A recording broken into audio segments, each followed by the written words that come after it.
you self-claimed as an accidental YouTuber, but you've got 50 million views on your YouTube channel. That's hardly accidental, is it?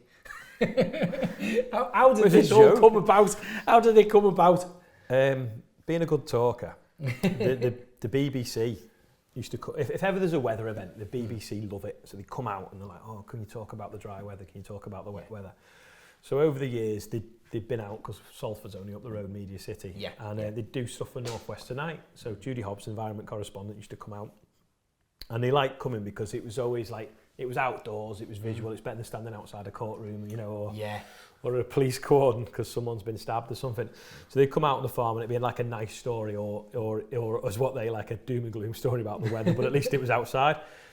So over the years they've been coming doing different things, and then they just said, can we follow you for 12 months and film what, you know, every few months we'll come out and do an update what you're doing on the farm. Oh, so it wasn't every day, it was just every couple of weeks, every couple of months, every season really. So we started doing that, and then it kind of just carried on, and you know, it got to, I think we've been doing it about 2 or 3 years, and they'd arranged to come out this day in March 2020, and I was like, yeah, no, that's fine.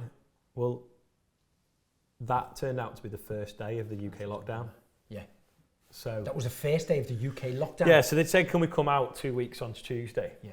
And I was like, yeah, no, that's fine. And then obviously the world changed overnight that day, the day before, and they said, oh, you know, we've got this big lockdown.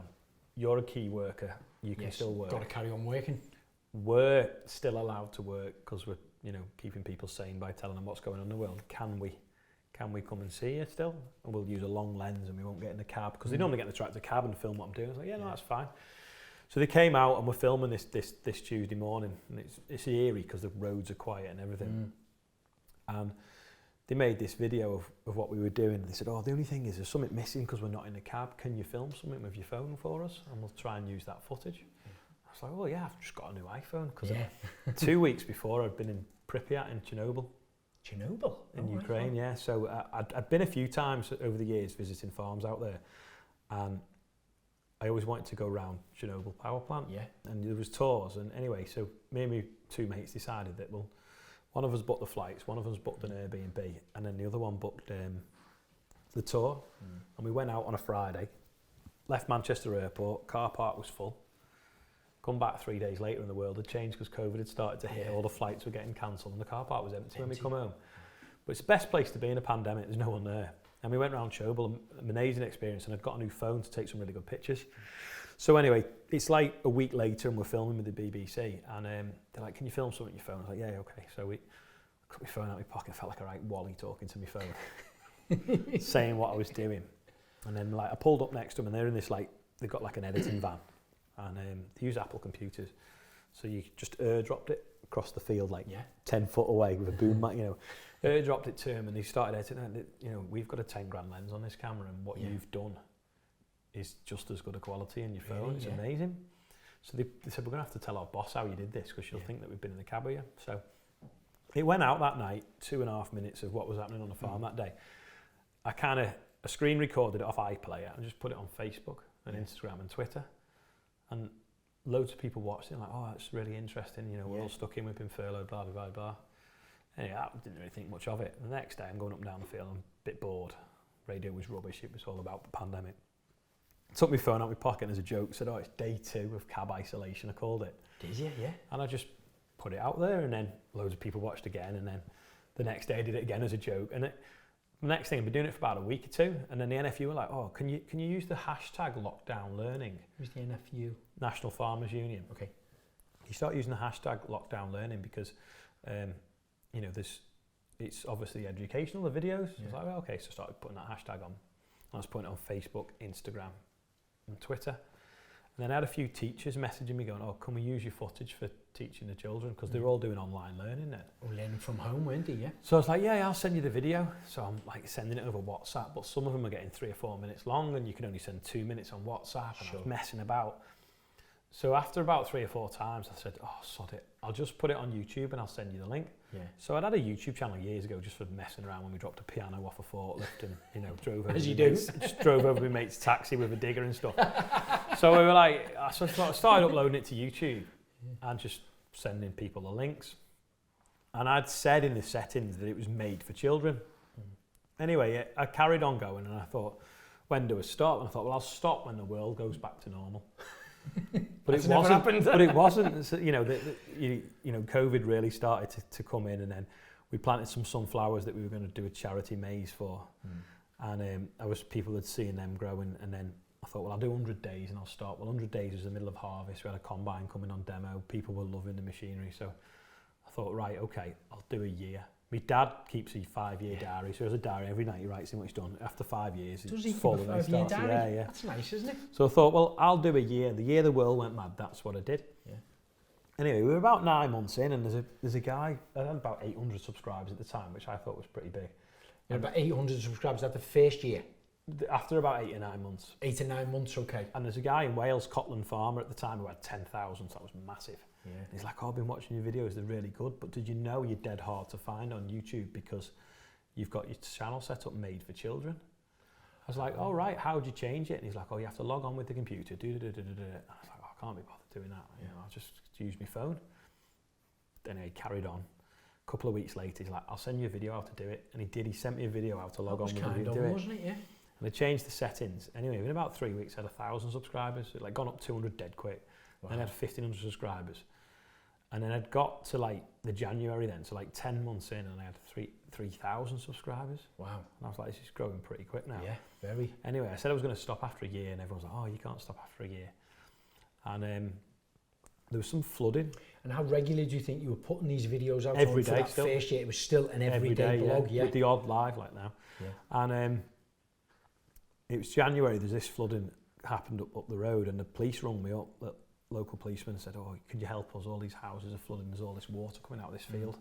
Wasn't one of our fields. It is now actually randomly, we do rent it, but I went up with the telehandler with the bucket on, and I was just making soil banks to divert the water away from these houses because it's flowing off the field. And I was just filming it because it was a normal day to me. And on the way, I'd gone under a railway bridge, and there's a bit of a dip in the road, and it was flooded, and the water was maybe about that deep. Yeah. When I come back, it was too deep to get through because it. Even with the tractor. Yeah, with the tractor. Yeah. And there was a car in the middle of it with a guy sat on the roof. This old fella. I was like, oh, shit. So I tried to get to him, and I couldn't reach him without it, seizing the engine. So I'd obviously film and look at this poor guy kind of thing, and there's some people had come out and stopped and called the fire brigade, and I rung the lads up at the yard and said, come with a really long trailer. Yeah. We'll be able to back the trailer and use it like a pier. Yeah. So the lads came, and we backed down the road in the fire brigade, and we rescued this guy out of this car. He's in his 70s, and warmed him up, put him in ambulance and stuff. Yeah. And it was just the daily video to me. So that night it went out. Well, the Liverpool Echo obviously saw it. Picked up on the story. And they shared it on their channel. So that time I was getting like, 2,000 or 3,000 views. Suddenly I had like 9,000 views. I was like, wow. On that individual video. It's a big jump, isn't it, from 2,000 to 9, yeah? And I had like 2,000 or 3,000 subscribers, I think. So I did what they call monetize the channel, because I'd said I was going to stop after a year, and the next door neighbour was like, are you mad? You can earn a fortune. I was like, oh, don't be daft. Anyway, I monetized the channel, which basically you allow YouTube to use advertising on your channel. Anyway, the next day I'd earned £1.49. I was like, wow, like free money. So for like 10 months I'd been making a video every day. It feels like free money. Not had a penny out of it, and suddenly I had like £1.49. I was like, this is amazing. Best £1.49 I've ever earned. Anyway, I carried on, and then the next day it's like earned £2, and then it's earning £3 a day, and then it's earning £5 a day. I was like, oh, it's actually paying for me time now. Yep.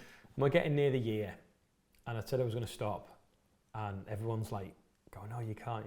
And then, did you feel any peer pressure to actually a little bit, continue, or were your heart and heart wanting to stop or continue? I kind of did want to stop, but then equally I did enjoy it, because you can kind of dump your day on the internet. Yeah. If you had a bad day, you can dump it on. And then obviously it started to pay for me time. So suddenly it's earning like £10 a day, then it's earning £20 a day. And I'm like, that's actually paying me really well for that half an hour of editing or whatever. So I suddenly started doing the maths, thinking, if this is growing like this, by June, I'll be able to get enough money every month to buy a new sprayer. Yeah. So I'd got to the year, and I thought, well, now it's paying, I'll just carry on and give it another year. So I said, if people want to carry on watching, I'll carry on making them, and you can buy me a sprayer. Anyway, the Farmers Weekly rung me up and said, is that an April Fool? Because the office think it's an April Fool, that YouTube's going to pay for your sprayer, because they're 240,000 quid. Ouch. And I was like, no, I said, I've got a deposit with my old one. I said, it'd be, you know, $2,500 a month. I said, by June, if it carries on at the growth it's got now, it'll pay for my sprayer. Wow. So they did an article about it anyway, it carried on. But unknown to me, end of April it flies because marketing, they get rid of the budgets. But come end of March, come the 1st of April, it falls off a cliff. Okay. So it went from like up here to down there. I was like, oh no. Anyway, luckily, because the sprayers are hand built, it wasn't ready till August, so the first payment didn't go out till September. But by September, it was only £2,500 a month they paid for the sprayer. And then it kind of carried on.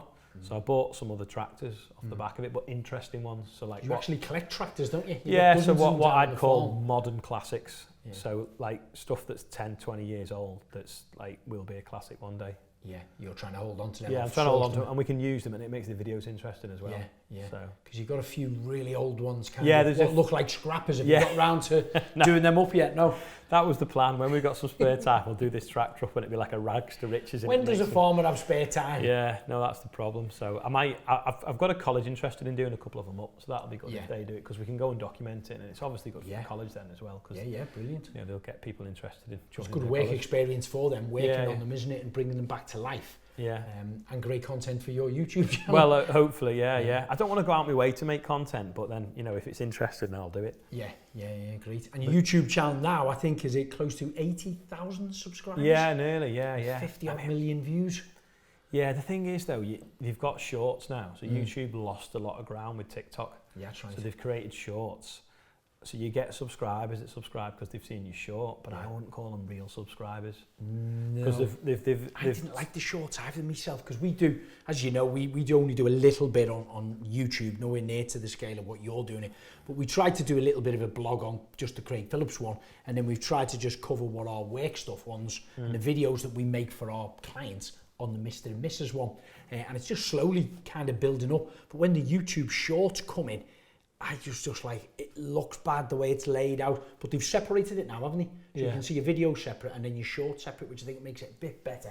But he generally wasn't a liker of them. But like, I mean, I've got one video that's gone a bit viral, and it's gained me 15,000 subscribers, just one video. One video, 15,000. Is that the one with 10 million views? Yeah. So, but I don't think they're a real subscriber, because they've subscribed for short form videos, not 10-minute videos, which mine normally are. Ah, right, okay. So you kind of like, the video when it first went, you know, I was getting like, you know, 200 or 300 subscribers every day. And then when it started to like peak and die off, you were getting new subscribers, but you were also losing the people that were like, I don't want to watch a 10-minute video, I'm not following them. Okay. So then suddenly you get this. Do you think that's the younger generation who are used to watching the TikTok and just rolling through reels on Facebook and things? Yeah, so it kind of like, I think it's wrecked YouTube, if I'm honest. Oh, really? Okay. Yeah, that's interesting. I think, you know, it should have been separate.